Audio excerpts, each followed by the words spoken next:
Vladimir Putin has dropped a bombshell, and all it took was him holding up a few documents. Well, these documents seem to show that Ukraine agreed to a peace deal over a year ago, but never held up their end of the bargain. Now, we've been reporting this for months because of reports that when Boris Johnson went to Ukraine, he was going there to thwart peace talks. That now seems to have borne out. At the time, it was called conspiracy. Borised out instead of borne out. It was Borised out. It was Borised out. At the time, it was called conspiracy theory. No, he was just there to show support for Ukraine. Well, no, what he was there to do was to thwart the peace deal, which now the timeline seems to support. So let's go over it. Russian President Vladimir Putin said that he was showing us a copy of a peace agreement that was signed by Ukraine last year when peace talks were hosted in Turkey. It was called the Treaty on Permanent Neutrality and Security Guarantees of Ukraine. These were talks held in Turkey in March of 2022. What happened to them? Well, Boris Johnson happened to them. Bojo hopped on a plane a few days later, and Ukrainian media reported that he talked Zelensky out of it. U.S. officials would quickly follow suit after this visit. We would see Nancy Pelosi clicking her heels down the streets of Kyiv, Antony Blinken, Lloyd Austin. Europe's Ursula von der Leyen showed up not long after that. And then, consequently, what did Ukraine do? They reneged on their side of the bargain, according to President Putin. Here is a translated video of President Putin showing this document to a group of African leaders, and watch the sort of consternation on their faces as they see this. We did not agree with the Ukrainian side that this deal would be confidential, but we also never disclosed it or commented on it. The draft of this agreement was initialed by a representative of the head of the negotiating group from Kyiv. He put his signature there. Here it is. Wow. It's called the Treaty on Permanent Neutrality and Guarantees for the Security of Ukraine. It contains 18 articles, and there is also an appendix. Its provisions concern the armed forces and many other things. Everything is written there, down to units of military equipment and personnel of the armed forces. Here is the document. It is initialed. But after we withdrew troops from Kyiv as promised, the Kyiv authorities, as their patrons usually do, threw it all into the wastebasket of history. Where are the guarantees that they will not continue to abandon such agreements? It's crazy. And did you see one of the African leaders of this St. Petersburg summit sitting with his mouth open? He was like, yeah. What? Wait a minute. They signed a peace agreement? Right. And then, of course, you'll know right afterwards, and part of the peace agreement was for Russia to remove its forces from Kyiv. Well, take a look at this next slide, because, yes, this was part of the deal. They said that their side was to withdraw from Kyiv. But here's NPR telling us that they were withdrawing from Kyiv as Moscow focuses more on eastern Ukraine. So, this was from, can you see the date there? I mean, we saw all kinds of talking heads saying they're retreating just weeks into the battle. They're retreating. See, they're leaving Kyiv. The ghost of Kyiv got them. They're leaving. Like they're winning. That's what we were told. Now, I want to go back to this throwing it all into the wastebasket of history bit, because President Putin said Russia withdrew troops from Kyiv after this treaty because that was part of their bargain. The treaty outlined neutrality for Ukraine, maximum allowances for military personnel and equipment, and listed Russia, the U.S., Britain, China, and France as guarantors. Now, when one side reneges on their peace agreement and throws it into the wastebasket of history, how many lives then go into that with it? A lot. How many, right? Since then, if you think about it, like if you were someone whose family has been lost since March of 2022, and you think it could have been over, then this, what's it all for? Well, think about how many Ukrainians have been killed as a result of this in the meat grinder, right? So Ukrainians are being destroyed. In this latest battle overnight, 50% of the troops on the Ukraine side were wiped out, destroyed. 1 out of every 10 according to Vladimir Putin, 1 in 10 Russian soldiers, for every 1 they're losing, for every 10 Ukraine is losing, Russia's losing 1. So lives are being lost on both sides, way more dramatically on the Ukrainian side.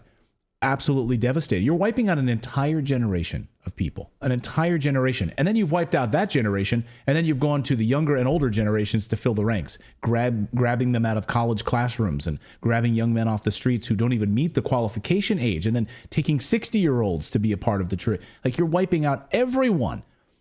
Boris Johnson and the West.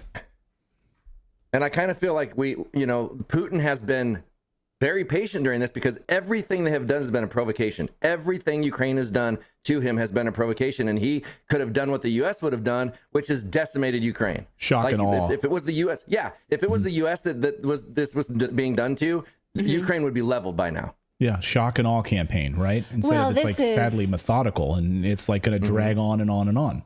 Yes, but this is something that Putin has been criticized inside Russia for the last 15 years or more, is to continue to have faith that Ukraine will be a trusted partner. Back as far back as 2014, when he extended the 14 billion euro loan to Ukraine as good faith to sort of support their economy, even though many inside of Russia didn't want him to do that. Well, he thought admitted that he had to do it in order to sort of bolster that economy and bolster their independence so that they could continue to be independent and resist NATO lure. Right. Well, and he also, of course, extended and said he would support the Minsk agreements. Right. So, and he admitted this was one of maybe his great mistakes. He said, I believed them. And we now know from Angela Merkel that they never had any intention of supporting the Minsk agreements. So, fool me once, right? Right. Now, back to this narrative that we were told, because if this is true, and we are being told we had a peace agreement, our agreement was this, withdraw from Kyiv, they were going to do that, and they didn't do that, but we did this.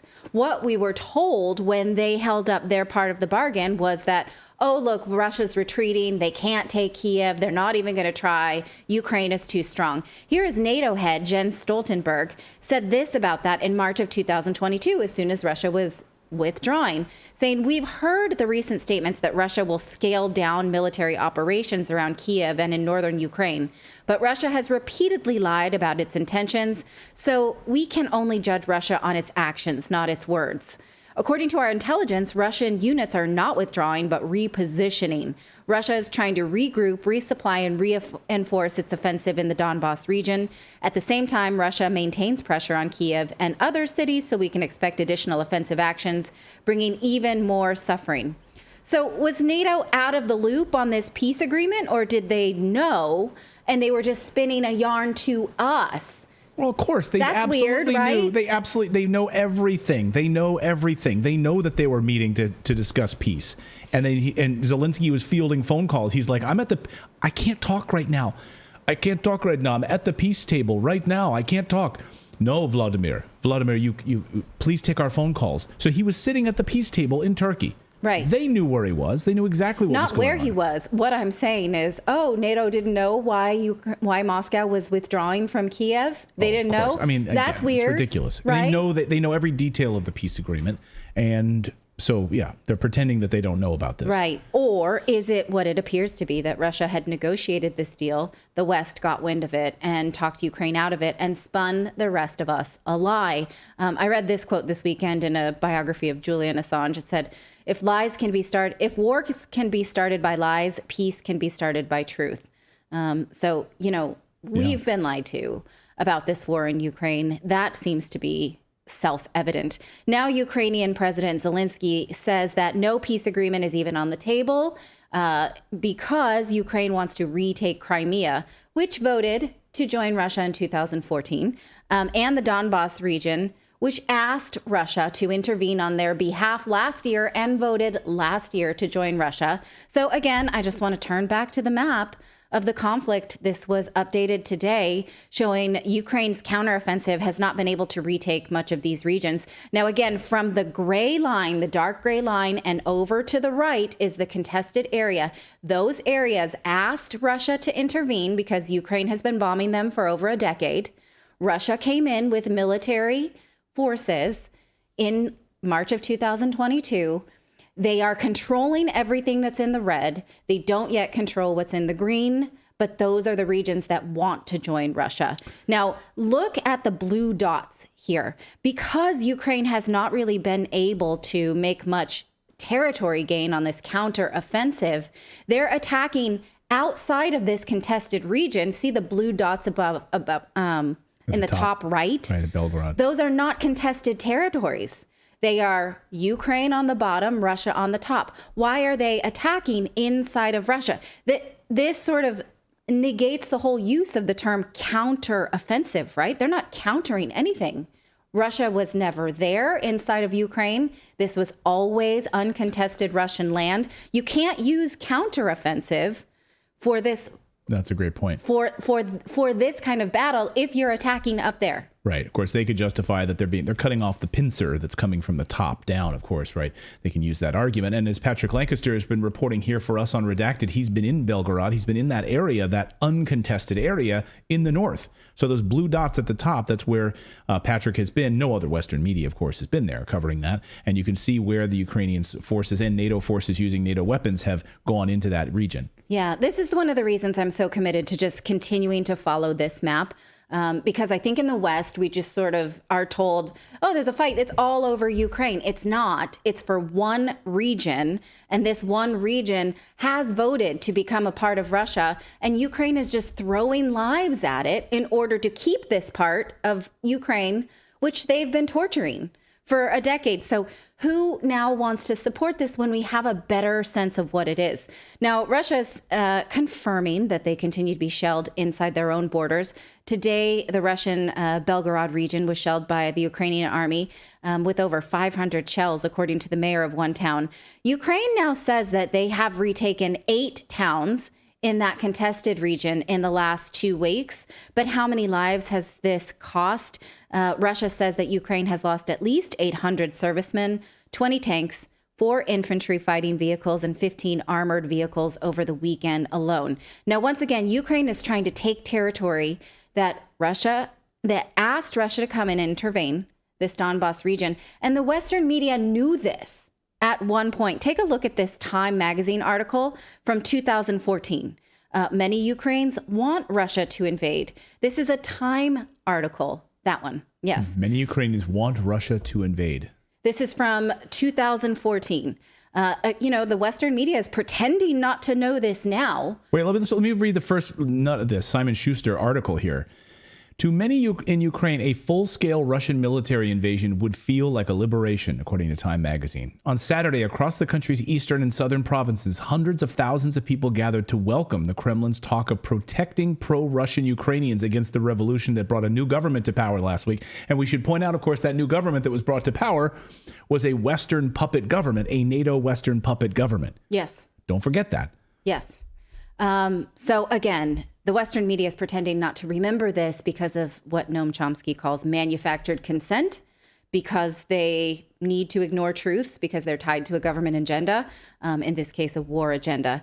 And, I think it's just interesting how we continue to sort of be dumped on this anti-Russian propaganda in order to want to look away from the truth. And that comes in all forms, like Russophobia around athletes, around Russian products, around Russian anything, dressing, whatever. And this morning, I'm always on the lookout for it. Like, what am I being manipulated to not like or to turn against in order to be more willing to swallow some BS? Some like neocon pro-war BS, right? And so I came across this article today in the Telegraph saying that Kremlin officials turned to heavy drinking to cope with war stress. And I highlighted at the bottom, and I know that's hard to see on your screen, and I apologize, but like this, oh, look at Vladimir Putin. He must be drunk to be doing everything that he's doing because he's a madman. But then the subtitle of the picture says, Vladimir Putin, pictured in 2016, is known not to be a heavy drinker. Okay. So the headline is Kremlin officials are getting drunk because they're so stressed, and they can't deal with this. But so then they you have to read drunks. Then you have to read the fine print. Putin doesn't drink, so it just totally negates. I mean, it's ridiculous. Just like the Nord Stream pipeline picture, where it's like him in that bubble that looked like a scene from Despicable Me. Like, here he goes, like he's going under the Nord Stream ocean pipeline. But again, we have to wonder, what are we fed to hate in order to want to swallow their narrative? That's the question I leave you with. Well, yeah, and as someone in the chat just said, why don't we see this on CNN? Why don't we see this on Fox? It's a great question because the mainstream media won't cover this, right? It is manufactured consent. Yeah. Those organizations, CNN, Fox, and all the big mainstream media benefit tremendously from the war. And of course, their backers are billionaires who are making billions of dollars off of this war.